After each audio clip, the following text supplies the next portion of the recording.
The stars looked peaceful that morning. Admiral Una stood at the large window of her command ship, the UES Horizon, and watched the empty darkness of space. She had done this many times before. Space was quiet. Space was calm. But today, something felt wrong. She was a tall woman with short gray hair and sharp eyes that had seen many things in her 52 years of life. She had joined the United Earth Fleet when she was only 18 years old. She had risen through the ranks slowly, earning every promotion through hard work and dedication. Now she commanded humanity's entire defense force. It was not a large force. Humanity had only discovered faster-than-light travel 40 years ago. In that time, they had built colonies on 3 nearby planets and made contact with several alien species. Most of those species ignored Earth. Humans were new to the galaxy. They were considered young, weak, and unimportant. The alarm started beeping softly at first. Then it grew louder. Lieutenant Taiho, a young officer with nervous hands, looked up from his console. His face had gone pale. "Admiral," he said, his voice shaking slightly, "we have incoming ships." Many incoming ships. Una walked to the tactical display in the center of the bridge. The holographic screen showed Earth as a blue dot. Around it were small green markers representing human ships. There were 17 of them. And then the red markers appeared. They came in groups of 10, then 20, then 50. They kept appearing until the display was filled with red. Taiho's hands moved across his console, counting. 300 ships, he whispered. "Admiral, there are 300 enemy vessels." The bridge went silent. Every officer stopped what they were doing.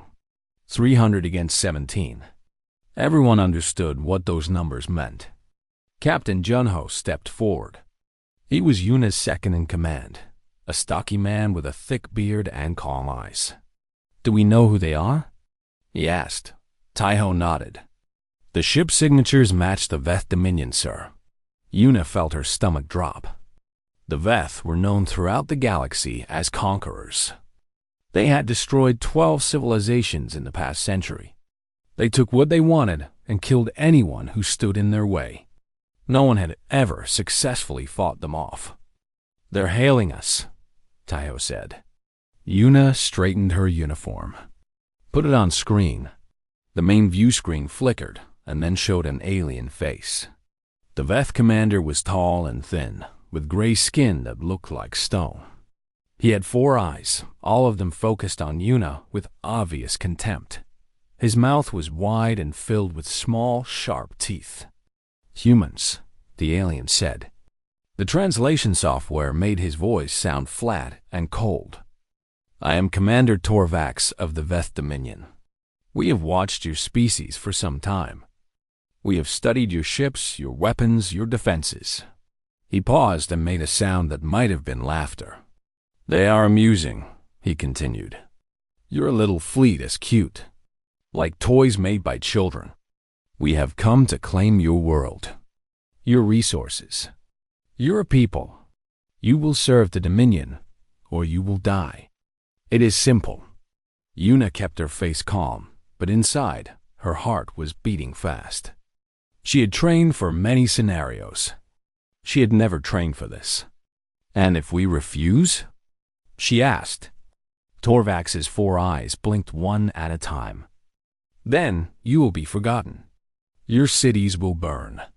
Your history will be erased. In 100 years, no one in the galaxy will remember that humans ever existed." The screen went dark. The bridge remained silent for a long moment. Then Captain Junho spoke, his voice low and angry. "Arrogant bastard." Una did not respond. She was thinking. 17 ships against 300. Their best weapons could perhaps destroy 50 enemy vessels before being overwhelmed. Perhaps 60 if they were lucky. That left 240 ships to attack Earth. It was not enough. Nothing they had was enough. But then a memory came to her. something from her childhood before she joined the fleet. Her grandmother had taken her to a museum in Seoul, a big building filled with old things from humanity's past. And in one hall, there had been ships. Old ships. Warships from an age when humans fought each other with terrible fury. She remembered standing beneath one of those ships, looking up at its massive hull. Her grandmother had told her stories about the wars those ships had fought, about the weapons they carried, about the destruction they had caused. "Those ships still exist," Yuna said suddenly. Everyone looked at her. "The museum ships," she explained. "The old warships from the Unification Wars, the Belt Rebellion, the Titan Crisis. They were never destroyed. They were preserved." Captain Junho frowned. "Admiral, those ships are 60 years old. 70 in some cases. They're relics. Museum pieces. They haven't flown in decades. They were never decommissioned," Yuna said. Her voice was growing stronger now. "I read the reports years ago. The old government couldn't bring themselves to destroy them. They removed the fuel and shut down the reactors, but the ships themselves are intact. The weapons are still there. The ammunition is still in the magazines." Lieutenant Taiho looked confused. "But Admiral, even if we could wake those ships up, they're old technology. The Veth have modern weapons, modern shields. How could antique ships help us?" Yuna turned to look at him. There was something in her eyes now. Something that might have been hope or might have been desperation. "You don't understand," she said. "Those ships were built during a different time. A time when humans fought humans. We weren't fighting aliens back then. We were fighting ourselves. And we were much, much more brutal." She walked to the communications console and began entering a code. "Get me Director Mireille at the Seoul Aerospace Museum. Tell her this is a priority 1 emergency. Tell her humanity needs those ships." Captain Junho stepped closer. "Admiral, even if we can get those ships flying, who will crew them? Our sailors are trained on modern systems. They won't know how to operate 60-year-old technology." Yuna smiled, but there was no humor in it. "Then we find people who do, veterans, retired officers. Anyone who served on those ships and is still alive." She paused. "The Veth think they know what humans are capable of. They studied our current fleet, our current doctrine. They have no idea what we used to be." The communication channel opened. An older woman's face appeared on a small screen. She had white hair and kind eyes, but those eyes were worried. "Admiral Yuna," Director Murray said. "I heard the news. The alien fleet. Is it true?" "It's true," Yuna replied. "Director, I need you to wake up your ships. All of them. Every vessel in your museum that can still fly." Murray's eyes went wide. "Those ships haven't moved in 60 years. Their reactors are cold. Their crews are old men and women now, if they're alive at all. Then we warm up the reactors, and we find those old men and women." Yuna leaned closer to the screen. "Director, we have 3 hours before that fleet reaches weapons range. Can you do it?" There was a long pause. Mireille looked away from the camera, and Yuna could see her thinking, calculating. Finally, the old woman looked back. "I'll need every engineer in the city," she said, "and every veteran who ever served on those ships. And probably a miracle." "I'll get you the engineers and the veterans," Yuna said. "The miracle is up to you." She ended the transmission and turned back to her bridge crew. They were all looking at her, waiting. Some of them looked scared. Some looked confused. A few looked hopeful. "We have 3 hours," Yuna told them. "In 3 hours we fight. And we will not fight alone. The past is coming to help us." She looked out the window at the distant stars. Somewhere out there, the Veth fleet was moving closer. They were confident. They were arrogant. They thought they knew everything about humanity. They knew nothing, and they were about to learn. Director Myre had spent her entire life surrounded by history. She was 73 years old, and for the last 40 years, she had worked at the Seoul Aerospace Museum. She had started as a young guide, walking tourists through the halls and telling them stories about the old days. Now she ran the entire museum. She knew every ship in her collection. She knew their names, their histories, their secrets. She had touched their hulls, walked their corridors, and studied their designs. These ships were her life. And now Admiral Yuna wanted her to send them to war. Myre stood in the main hangar of the museum, looking up at the vessels that surrounded her. The hangar was enormous, big enough to hold 12 warships. Natural light came through the glass ceiling, making the old metal hulls shine. The Defiant was the largest. It was a battleship from the Unification Wars, built when humanity was tearing itself apart. The ship was 200 meters long, covered in thick armor plates that overlapped like the scales of a dragon. Its weapon ports ran along both sides, 48 cannons that could destroy a city in minutes. Next to it sat the Iron Phoenix. This ship was smaller but faster. It had been designed to carry drone swarms, millions of tiny attack units that could tear through enemy formations. The drones still sat in their launch bays, waiting. The Hammer of Mars was perhaps the most dangerous. It carried a weapon that had been banned after the Belt Rebellion. A cascading plasma lance that did not just destroy ships, but fed on their mass to become even more powerful. The more it killed, the stronger it became. After the war, the government had wanted to destroy the weapon completely, but they could not bring themselves to do it. And finally, in the corner of the hangar, sat the Last Dawn. It was a small ship, almost pretty in its design. But Myre knew what it carried. A weapon so terrible that its creators had been put on trial after the war. A weapon that historians simply called the Quiet Light, because no one wanted to speak its real name. These ships had won wars. They had killed millions. And then humanity had put them in a museum and tried to forget what they were capable of. Myre's phone buzzed. She answered it and heard the voice of her assistant, a young man named Dohan. "Director, we have a problem," he said. "Actually, we have many problems." "Tell me," Myre replied. "The reactors on most ships are cold and have been cold for decades. We need specialized engineers to restart them safely. The cooling systems might be degraded. The fuel lines might be blocked. And even if we get the reactors online, we don't have trained crews." Myre nodded, even though Dohan could not see her. "What else?" "The weapon systems have been offline for 60 years. Some of the targeting computers use software that we don't even make anymore. The ammunition is still in the magazines, but we don't know if it's still stable. And the engines," Dohan paused. "Director, some of these engines were considered dangerous even when they were new. Starting them after all this time could be very risky."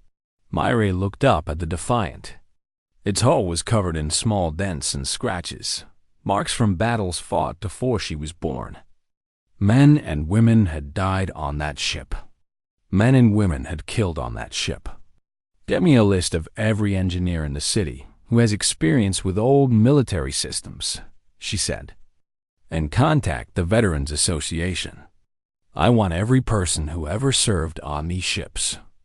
Every pilot, every gunner, every technician. If they can still walk, I want them here in 1 hour." "1 hour?" Dohan's voice was shocked. "Director, that's not enough time. It's all the time we have." She ended the call and walked toward the Defiant. The entrance ramp was closed, but she knew the access code. She had walked these corridors many times, giving tours to visitors who wanted to see what the inside of a warship looked like. The code still worked. The ramp lowered slowly, grinding against rust and age. The sound echoed through the hangar like a groan of pain. Ray stepped inside. The air was stale and smelled of dust and old metal. Emergency lights flickered on, casting a dim red glow over the corridors. She walked slowly, her footsteps echoing in the empty ship. She reached the bridge after 5 minutes of walking. It was smaller than she remembered, but it still filled her with a strange feeling. This was where commanders had stood. This was where decisions had been made that cost thousands of lives. The captain's chair sat in the center of the bridge. It was worn and cracked, the leather faded from years of use.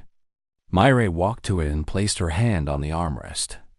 "Can you still fight?" she whispered to the ship. "After all these years, can you still protect us?" The ship did not answer, but Ray felt something. A vibration in the deck. A hum in the walls. As if the Defiant was listening. 1 hour later, the hangar was chaos. Engineers ran between ships, carrying tools and equipment. Veterans arrived in civilian clothes, some using canes, some in wheelchairs. They were old men and women, gray-haired and wrinkled, but there was fire in their eyes. Ray stood at the center of the hangar, directing everyone. Dalham was beside her, reading from a tablet. "We have 47 engineers," he reported, "and 62 veterans who served on these ships. Another 100 are on their way." "It's not enough," Ray said, "but it will have to do." She saw an old man walking toward the Hammer of Mars. He moved slowly, but with purpose. His name was Dongwook, and he was 81 years old. She knew him. He had been the chief engineer of the Hammer of Mars during the Belt Rebellion. Ray walked toward him. "Engineer Dongwook," she said. "Thank you for coming." Dongwook looked up at the ship. His eyes were wet with emotion. "I thought I would never see her again," he said. "I thought she would rust in this hangar until the sun burned out." He turned to Ray. "Is it true? The aliens are coming?" 300 ships, Ray confirmed. "We have less than 2 hours now." Dongwook nodded slowly. "Then we have work to do." He started walking toward the ship's entrance. "Young people," he called out to the nearby engineers. "Follow me. I'm going to teach you how to wake up a dragon." Similar scenes were happening throughout the hangar. On the Iron Phoenix, a retired captain named Hyok was barking orders at a group of young technicians. He was 75 years old and had not commanded a ship in 30 years, but his voice was still strong. "These drone systems are delicate," he told them. "Each unit needs to be activated individually. One wrong move and they'll think we're the enemy." A young woman named Yeri raised her hand. "Sir, I studied these systems in school. They're supposed to be impossible to control. The AI is too complex." Hyok smiled. It was not a kind smile. "The AI is not complex. It's simple. It wants to kill. Our job is to point it at the right targets." He paused. "Back in my day, we had a saying, never trust a machine to know who your friends are. We'll be inputting friend or foe codes manually. All of them." "That will take hours," Yeri protested. "Then we better work fast." In the reactor room of the Defiant, engineers were working desperately to restart the main power core. The lead engineer was a woman named Suji, only 30 years old. She had never worked on military systems before. She specialized in civilian power plants. But an old veteran named Borum was guiding her. Borum had been a reactor technician on the Defiant during the Titan crisis. She was 78 now, and her hands shook from age. But her mind was still sharp. "The military reactors are different," Borum explained. "Civilian reactors are designed to be safe. Military reactors are designed to be powerful. There's less protection, more output. You have to feel the reactor, not just read the instruments." Suji looked at the control panel. Half the displays were dark. The other half showed error messages. "How do I feel a reactor?" Borum placed her shaking hand on the metal wall. Put your hand here. Feel the vibration. When the reactor is healthy, it hums. When it's sick, it screams. Right now, it's silent. We need to wake it up gently. They worked together, the old woman and the young woman, combining experience and energy. Slowly, the reactor began to stir. The displays flickered. The lights grew brighter. The ship groaned as power flowed through systems that had been dead for decades. Director Mireille watched it all from the center of the hangar. Her phone rang. It was Admiral Yuna. Director, what's your status? Mireille looked around at the organized chaos. Engineers running. Veterans shouting. Ships lighting up one by one. We're waking them up, she said. It's messy and dangerous, but it's working. How many ships can you give me? Mireille counted quickly. 8 for certain. Maybe 12 if we're lucky. There was a pause on the line. That's not enough, Yuna said quietly. 12 old ships against 300 modern warships. Mireille watched as the Defiant's main lights came on for the first time in 60 years. The ship seemed to shudder, like a sleeping giant stretching after a long sleep. Admiral, she said, these are not just old ships. These are the weapons humanity built when we were at our worst.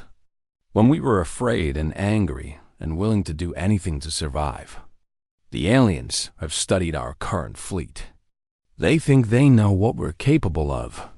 She paused. They have no idea. Yuna was silent for a moment. Get those ships in the sky, Director. We're counting on you. They'll be ready, Mireille promised. The past is waking up, and it remembers how to fight.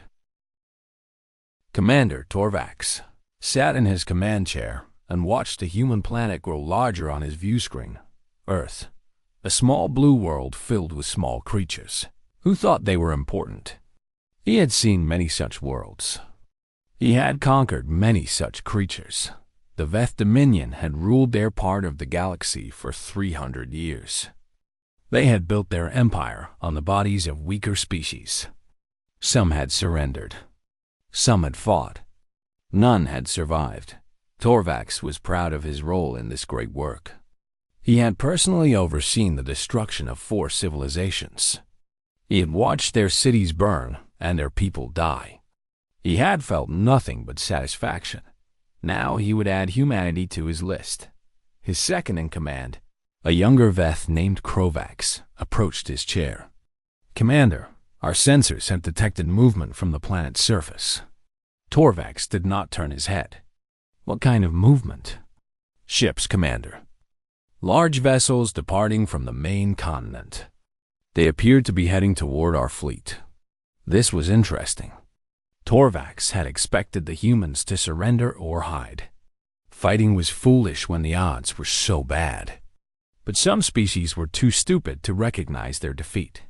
Show me, he ordered. The main view screen changed to show a sensor display. Torvax could see the green dots of his own fleet, spread out in perfect formation. And approaching from the blue dot of Earth, a cluster of red markers. How many ships? He asked. 12, Commander. Torvax felt his mouth stretch into a smile. 12? We have 300. And they send 12? Yes, Commander. But there is something strange about these vessels. Strange how? Krovax hesitated. Their designs do not match any human ships in our database. They are larger, more heavily armored, and their engine signatures are unusual. Very powerful, but also very inefficient by modern standards. Torvax waved his hand dismissively. Show me visual. The screen changed again, and now Torvax could see the approaching ships. He stared at them for a long moment, and then he laughed. The sound echoed across his bridge. His crew looked at him in confusion, but when they saw what he was laughing at, they began to laugh as well. The human ships were ugly. There was no other word for them. They were covered in thick plates of armor that overlapped in random patterns. Their hulls were angular and aggressive, with sharp edges that served no aerodynamic purpose. Weapon ports covered every surface, far more than any sensible designer would include, and they looked old. Even from this distance, Torvax could see the wear on their hulls. Scratches, dents, patches of different colored metal where repairs had been made decades ago. What are these things? He asked, still laughing. Krovax checked his data. Commander, we have intercepted human communications. These vessels are museum ships? Museum ships? Yes, Commander. They are antiques. Preserved historical vessels from human conflicts that occurred 60 to 80 years ago. They have been sitting in a museum on the planet's surface. Torvax's laughter grew louder. Around him, his bridge crew joined in. The sound of Veth laughter was harsh and ugly, like rocks grinding together. They send museum pieces against us, Torvax said. Relics, toys for children to look at. This is what humanity offers in their defense. He stood from his chair and walked closer to the view screen. The human ships were moving slowly, their old engines struggling to reach combat speed. One of them, the largest vessel, seemed to be shaking slightly, as if its systems were unstable. Commander, said his weapons officer, shall we destroy them? Torvax held up his hand. No, not yet. Let them come closer. Let them approach our fleet. I want every sensor recording this moment. I want every species in the galaxy to see what humanity sends against the Veth Dominion. I want them to see how pathetic this resistance truly is. He returned to his chair, still smiling. When we broadcast our victory, this will be the most amusing part. The desperate humans sending their grandmother's ships to fight a modern fleet. It will discourage any future resistance from other species. Krovax nodded, but there was a slight frown on his face. Commander, there is one thing that concerns me. What is it? The energy readings from these ships. They are higher than expected for vessels of this age. Much higher. The reactor outputs exceed our own ships by a significant margin. Torvax shrugged. Old technology was often wasteful. They built reactors that were too large because they did not know how to make them efficient. It means nothing.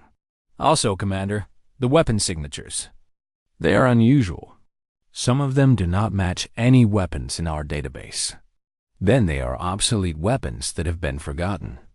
Old guns that modern species no longer use because they are ineffective. Torvax leaned back in his chair. You worry too much, Krovax. We have studied humanity for 10 years. We know everything about their capabilities. These museum ships are a desperate gamble from a dying species. Krovax nodded, but he did not look convinced. He returned to his station and continued watching the approaching vessels. On the sensor display, one of the human ships, the one there, communications identified as the Hammer of Mars, had developed an unusual energy pattern. Krovax studied it carefully. The pattern did not match any weapon system he had ever seen. It was building slowly, as if charging for something. He decided not to mention it to the commander. Torvax was in a good mood, and questioning his judgment would only make things worse. Meanwhile, the human ships continued their slow approach. They had formed into a crude formation, with the largest ship in front and the others arranged behind it. It was a classic defensive pattern, the kind that novice commanders used when they did not know what else to do. Torvax watched them with amusement. He had conquered species that fielded fleets of thousands. He had defeated enemies with weapons that could crack planets. These 12 old ships were nothing. They were less than nothing. Open a communication channel, he ordered. I want to speak to whoever commands these relics. The communication officer worked at his console. Channel open, Commander. Torvax straightened in his chair and composed his face into an expression of bored superiority. The view screen flickered and then showed the bridge of the lead human ship. An old man sat in the captain's chair. His hair was white, and his face was deeply lined with age. He wore civilian clothes, not a military uniform. Behind him, Torvax could see other humans, some old, some young, all of them looking at the screen with expressions of determination. "Human," Torvax said. "I am Commander Torvax of the Veth Dominion. I assume you are in charge of this collection of antiques." The old man nodded. His name, though Torvax did not know it, was Hayok. He had been a captain in the Earth Fleet 60 years ago, before it was even called the United Earth Fleet. He had retired 30 years ago. Until this morning, he had been fishing at a quiet lake in the mountains. "I am," Hayok said. His voice was calm. Torvax leaned forward. "I want you to know that I find this amusing. Truly amusing. You have sent museum pieces to fight a modern fleet. Ships that belong in a history book. Weapons that were outdated before your children were born." Hayok said nothing. He just watched Torvax with steady eyes. "I am going to destroy you," Torvax continued. "Not because you are a threat, but because you are an insult. You are an insult to the Veth Dominion, and you are an insult to warfare itself. But before I kill you, I want you to know how pathetic you are. I want you to die knowing that your desperate gamble achieved nothing." For a long moment, Hayok remained silent. Then, slowly, he smiled. It was not a friendly smile. It was the smile of someone who knew something that others did not. "You studied us," Hayok said. "You studied our current ships, our current weapons, our current doctrine." Torvax nodded. "We did, for 10 years. We know everything about your species. You know nothing." Hayok's smile grew wider. "These ships were not built to fight aliens, Commander. They were built to fight humans. And humans, when we fight each other, are much more brutal than anything you can imagine." Torvax laughed. Pretty words from a man about to die. "Maybe," Hayok agreed. "But let me ask you something. In your database of human weapons, do you have any record of a cascading plasma lance?" Torvax looked at Krovax, who checked his console and shook his head. "How about an autonomous drone swarm with full attack protocols?" Again, no record. "How about a weapon called the Quiet Light?" Krovax's fingers moved frantically across his console. "Commander, there is no information on any of these weapons in our database. They may be human propaganda, invented threats to frighten us." Hayok heard this through the open channel. His smile did not fade. "They are not propaganda. They are history. They are the weapons humanity used to nearly destroy itself. We banned them after the wars. We locked them away and tried to forget." He leaned forward in his chair, and now his eyes were hard. "But we kept the ships that carried them, just in case. And today, Commander, we remember." He cut the communication. Torvax sat in his chair, staring at the blank screen. Around him, his bridge crew was silent. Something had changed in the atmosphere. Something that felt almost like doubt. Krovax spoke quietly. "Commander, should we attack now? We could destroy them before they reach weapons range." Torvax considered this. His instincts told him that something was wrong. That old man had been too confident, too calm, but the numbers were clear. 300 against 12. It was impossible for the humans to win. "No," he finally said. "We continue as planned. Let them come closer."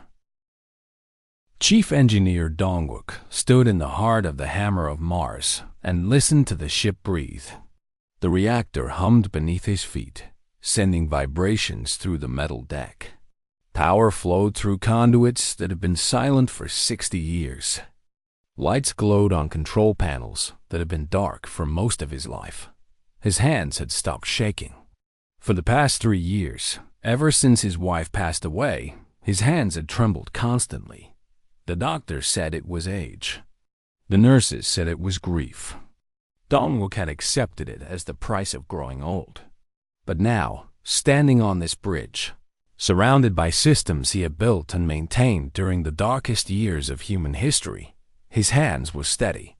Reactor output at 92%, reported Suji, the young engineer who had helped restart the power core.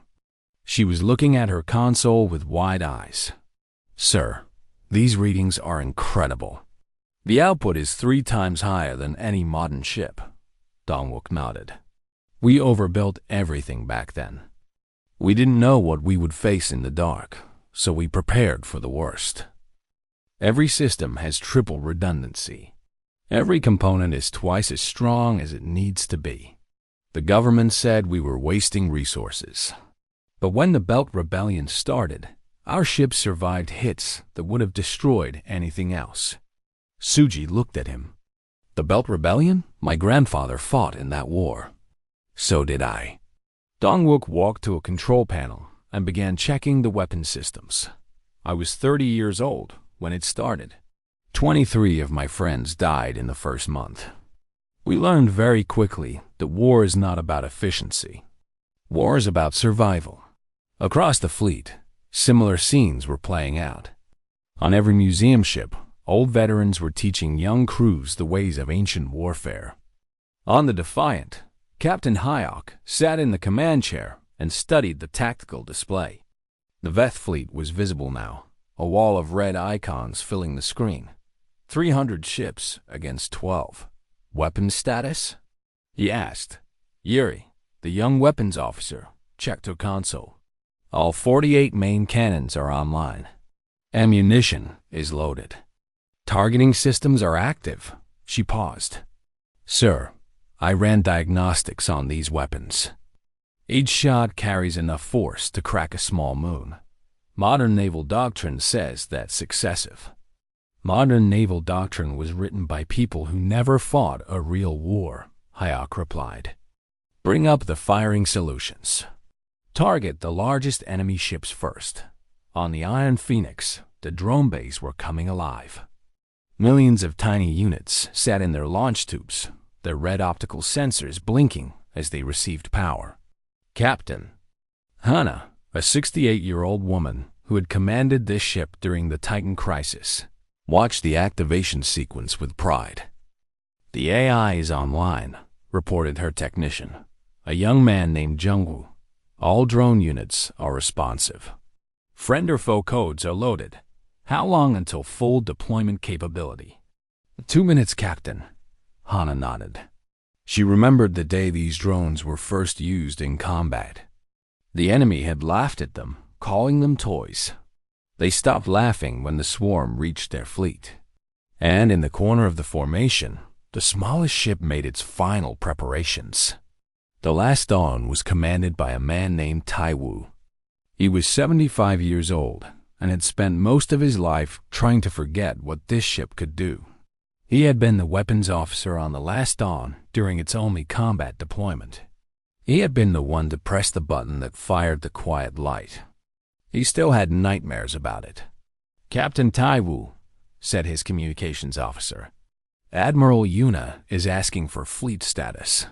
Taiwu looked around his bridge. The crew was a mix of veterans and volunteers, all of them nervous, all of them determined. They had known the risks when they boarded this ship. They had come anyway. Tell her we're ready, he said. The fleet moved forward, slow but unstoppable. On the screens, the Veth Armada grew larger. Soon, individual ships were visible. Sleek silver vessels that looked like knives made of metal. Admiral Yuna's voice came over the fleet channel. All ships, this is Admiral Yuna on the horizon. We are outnumbered 25-1. Our ships are 60 years old. Our crews are untrained on these systems. By every logical measure, we should surrender. She paused. But logic is not what makes us human. What makes us human is our refusal to accept defeat. Our ancestors looked up at the stars and refused to believe they were out of reach. Our grandparents fought wars that nearly destroyed our species and still found the courage to rebuild. Our parents created a united Earth from the ashes of conflict. Another pause. Today, we add our chapter to that story. Today, we show the galaxy what happens when you threaten humanity. Not modern humanity, with our polite diplomacy and careful restraint. But the humanity of our past, the humanity that built these ships, the humanity that was willing to do anything to survive. Captain Hayok listened to the Admiral's words and felt his old heart beat faster. Around him, his crew young faces and old sat straighter in their seats. All ships, Yuna continued, weapons free. Chief Engineer Dongwook pressed the final activation sequence on the hammer of Mars. The cascading plasma lance began to charge.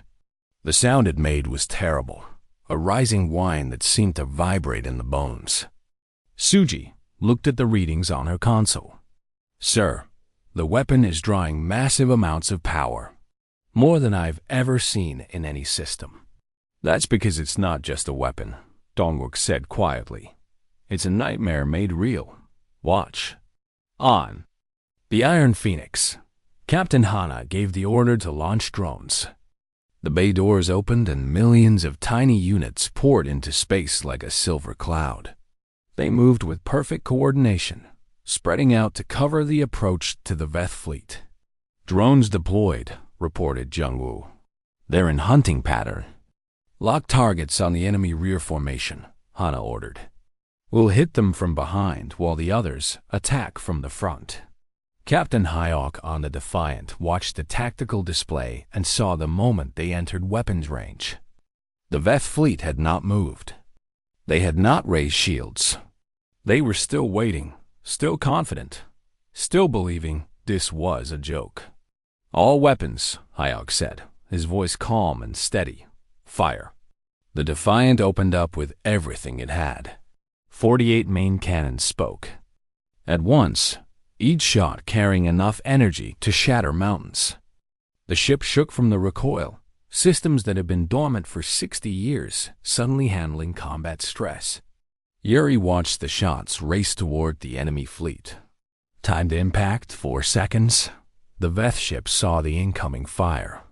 They had time to react. Time to raise shields. Time to begin evasive maneuvers.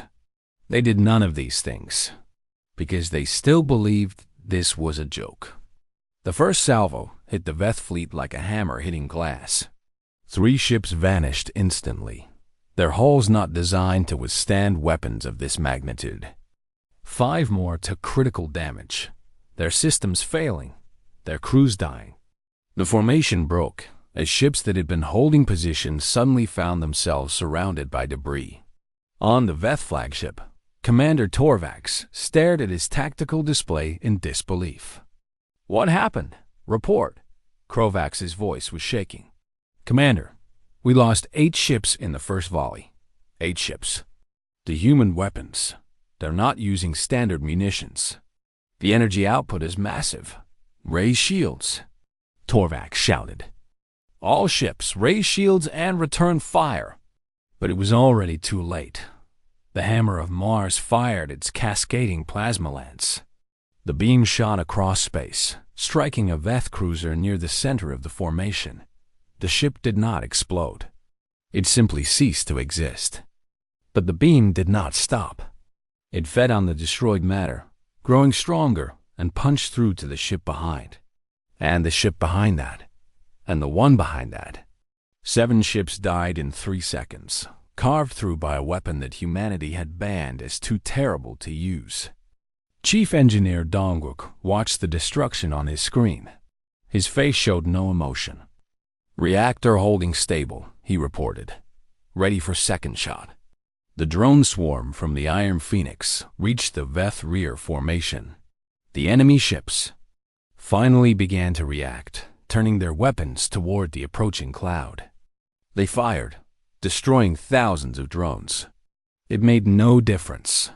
There were millions of them, and they were designed for one purpose: to kill. The drones attached themselves to Veth hulls and began to cut. Their tiny tools, each one weak by itself, worked together with devastating effect. Within seconds, they had breached armor plates. Within a minute, they were inside the ships, destroying systems, killing crew. Captain Hana watched through her display as Veth ships went dark one by one. Maintain swarm pressure, she ordered. Don't let them organize a defense. The battle had turned from a joke into a nightmare. The Veth fleet, 300 strong, was being torn apart by 12 museum ships and the weapons of humanity's dark past. On the Veth flagship, Commander Torvax watched his fleet die and felt something he had never felt before. Fear. We need to retreat, Krovax said. Commander, we have to withdraw and regroup.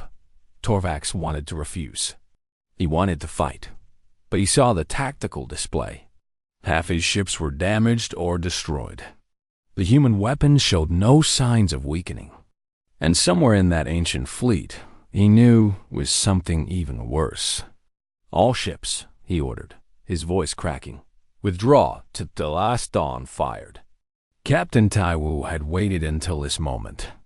He had watched the battle, seen the Veth formation break, waited for them to cluster together in confusion.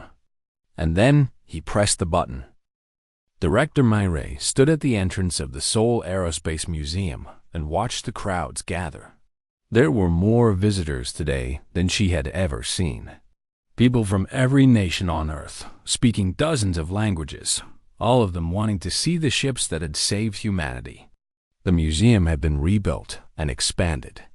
The old hangar was now 3 times its original size, with new wings added to house additional exhibits. Holographic displays lined the walls, showing recordings of the battle from multiple angles. School. Groups moved in organized lines, their teachers explaining the significance of what had happened. And in the center of it all sat the ships. The Defiant stood proudly in its original place, but it was different now. Its hull had been cleaned and polished, the scratches and dents of the battle clearly visible, but no longer covered in dust. New plaques had been installed, listing the names of everyone who had served on the ship during the defense of Earth. The Iron Phoenix sat beside it, its drone bays open so visitors could see the millions of tiny units that had torn through the Veth fleet. Children pressed against the barriers, pointing at the drones, asking their parents how something so small could destroy something so large. The Hammer of Mars was perhaps the most popular exhibit. Its cascading plasma lance was the subject of countless questions, endless debates among scientists and historians. How had humanity built such a weapon? Why had they banned it? Should it ever be used again? Myray did not have answers to these questions. She only knew that the weapon had worked when humanity needed it most. And in the corner, behind a special barrier, sat the Last Dawn. This exhibit was different. There were no crowds of excited visitors, no children running around. People approached slowly, quietly, with something like reverence in their eyes. The ship that carried the quiet light was not celebrated. It was respected.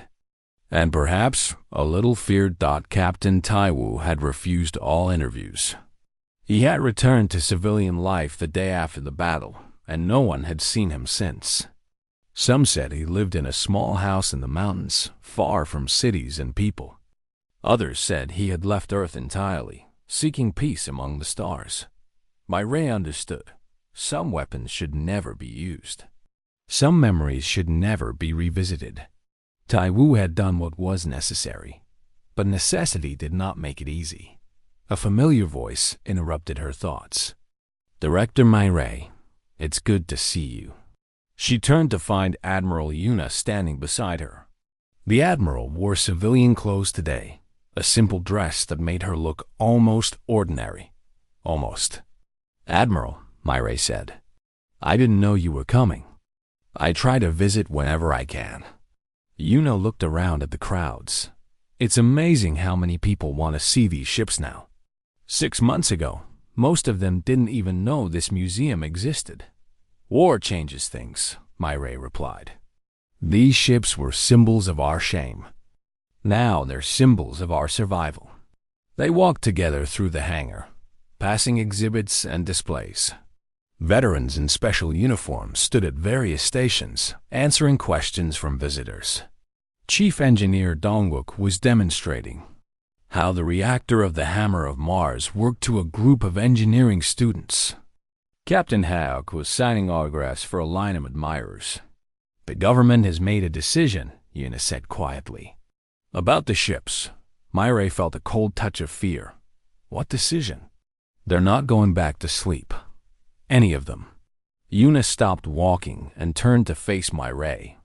The United Earth government has decided that the museum fleet will remain active, maintained, ready to fight if needed.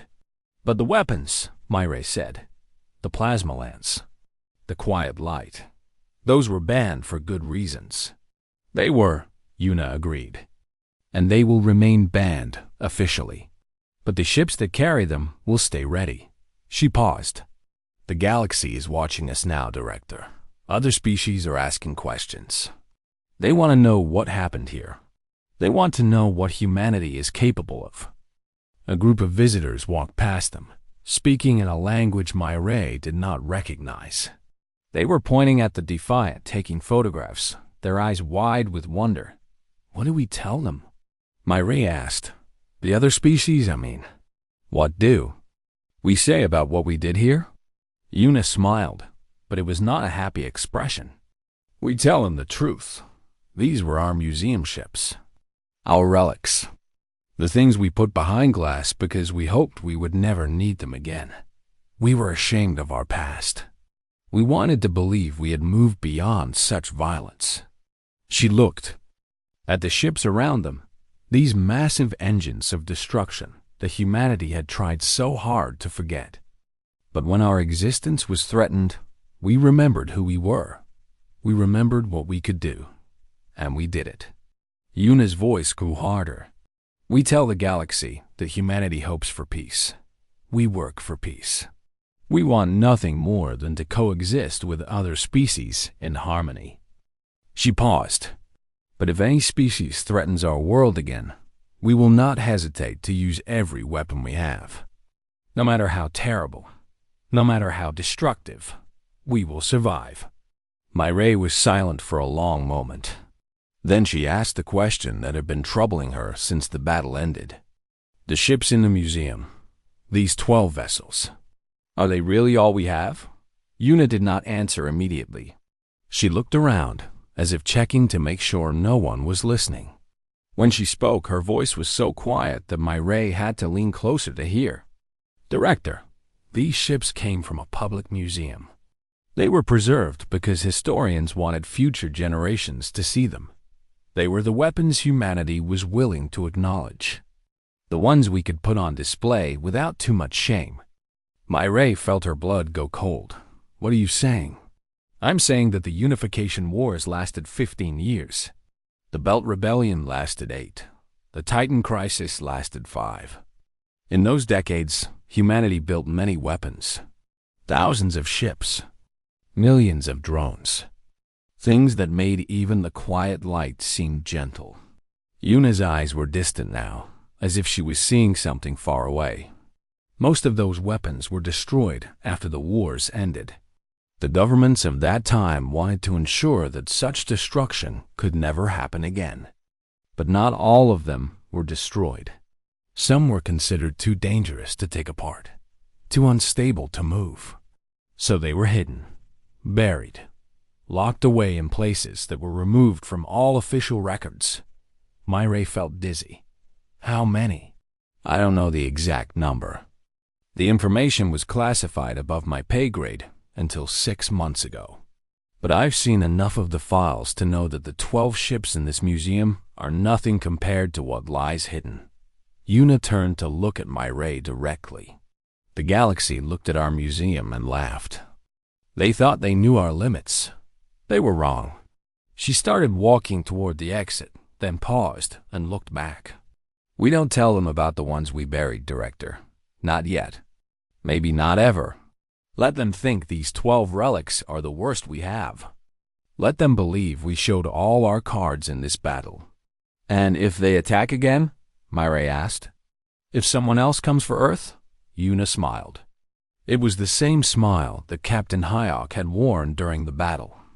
Confident, knowing, dangerous. Then we open another museum, She left, disappearing into the crowds of visitors. Mireille watched her go, feeling the weight of secrets she wished she did not know. Around her, the museum continued its work. Children laughed at exhibits. Veterans told stories. Teachers lectured their students about the importance of history. The ships stood silently in their places, monuments to a past that humanity had tried to forget. But Myra saw them differently now. These were not just museum pieces. They were warnings. Reminders of what humanity was capable of when pushed to the edge. And somewhere, in hidden places across the solar system, other ships waited. Ships with no names. Ships with no records. Ships that carried weapons too terrible to even acknowledge. Sleeping, waiting, just in case. Director Mireille walked back to her office and closed the door. She sat at her desk and stared at the wall for a long time. Then she opened her computer and began composing a new exhibit description. She would tell the story of the battle honestly. The fear, the desperation, the courage, the sacrifice. She would honor those who had fought and those who had died, but she would not tell the whole truth. Some secrets were too heavy for history to carry. Outside her window, the Defiant gleamed in the afternoon light. Its weapons were cold now, its reactors humming at minimal power. It looked peaceful, almost gentle, but Mireille knew better. She knew that beneath that polished hull lay systems designed for one purpose: to destroy anything that threatened humanity's survival. And she knew that somewhere, in darkness, other ships waited for their turn. The galaxy had mocked humanity's museum ships. They had laughed at the relics sent to defend a small blue world.